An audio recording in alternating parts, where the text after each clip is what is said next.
Hi అండి, అందరికీ నమస్తే. నేను మీ నిఖిలాని. వెల్కమ్ బ్యాక్ టు శ్రీ అమ్మచేతి రుచులు. ఈరోజు మన రెసిపీ వచ్చేసి టమాటా బజ్జీలు. టమాటా బజ్జీ తయారు చేసే విధానము, దానికి కావాల్సిన పదార్థములు. ఒక గిన్నెలోకి 2 కప్పులు శనగపిండి తీసుకున్నాము. తగినంత ఉప్పు, టేబుల్ స్పూన్తో 1/2 స్పూన్ వేసుకోండి కారం, చిటికెడు పసుపు. ఇవన్నీ ఒకసారి మిక్స్ చేసుకోవాలండి. ఉండలు లేకుండా అక్కడక్కడ ఉండిపోకుండా మిక్స్ చేస్తూ ఉండాలి. వాటర్ కూడా స్లోగా యాడ్ చేసుకుంటూ మిక్స్ చేయాలి. ఒకేసారి వాటర్ వేసేయడం వల్ల ఉండలు కింద వచ్చేస్తుంది.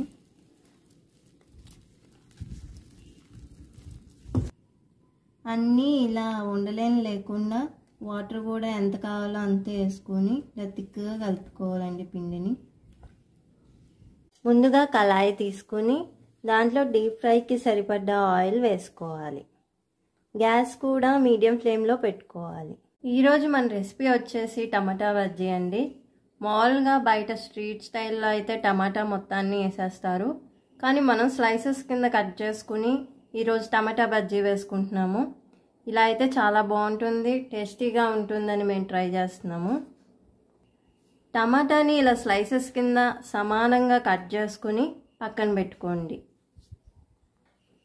ముందుగా కలిపి పెట్టుకున్న శనగపిండిలో ఇలా టమాటా స్లైసెస్ని డిప్ చేసుకుని ఆయిల్ వేడెక్కిన తర్వాత అందులో వేసుకోండి.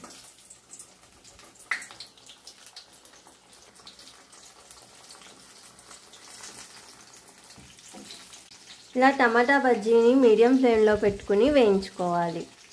మరీ హై ఫ్లేమ్లో పెడితే మాడిపోతుంది, లో ఫ్లేమ్లో పెడితే ఆయిల్ లాగేస్తుంది. ఇలా సమానంగా మీడియం ఫ్లేమ్లో పెట్టుకుని వేయించుకోవాలి. అన్ని వైపులని ఇలా తిప్పుకుంటూ ఉండండి.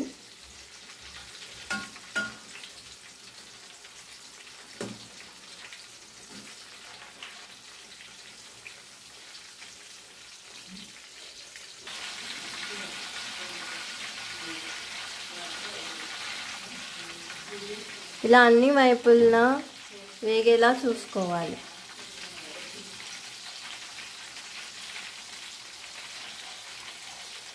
టమాటా బజ్జీ వేసుకునేటప్పుడు చాలా జాగ్రత్తగా వేయించుకోవాలండి. అవి విడిపోయే అవకాశం ఉంది, పిండి టమాటా వేరువేరు అయ్యే అవకాశం ఉంది. చాలా కేర్ఫుల్గా వేయించుకోవాలి.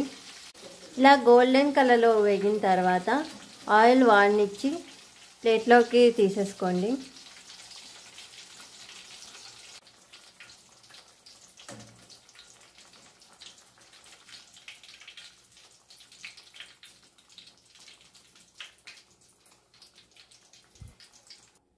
టమాటా బజ్జీలు రెడీ అయిపోయినాయండి.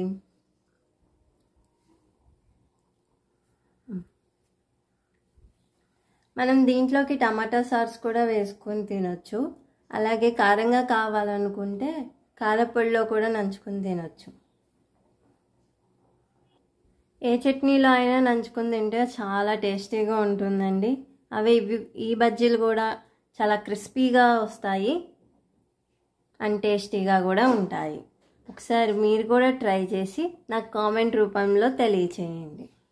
మా ఛానల్ని లైక్ చేయండి, షేర్ చేయండి, సబ్స్క్రైబ్ చేయండి. ఈ వీడియో నచ్చితే మీ ఫ్రెండ్స్కి కూడా ఫార్వర్డ్ చేయండి. Thank you for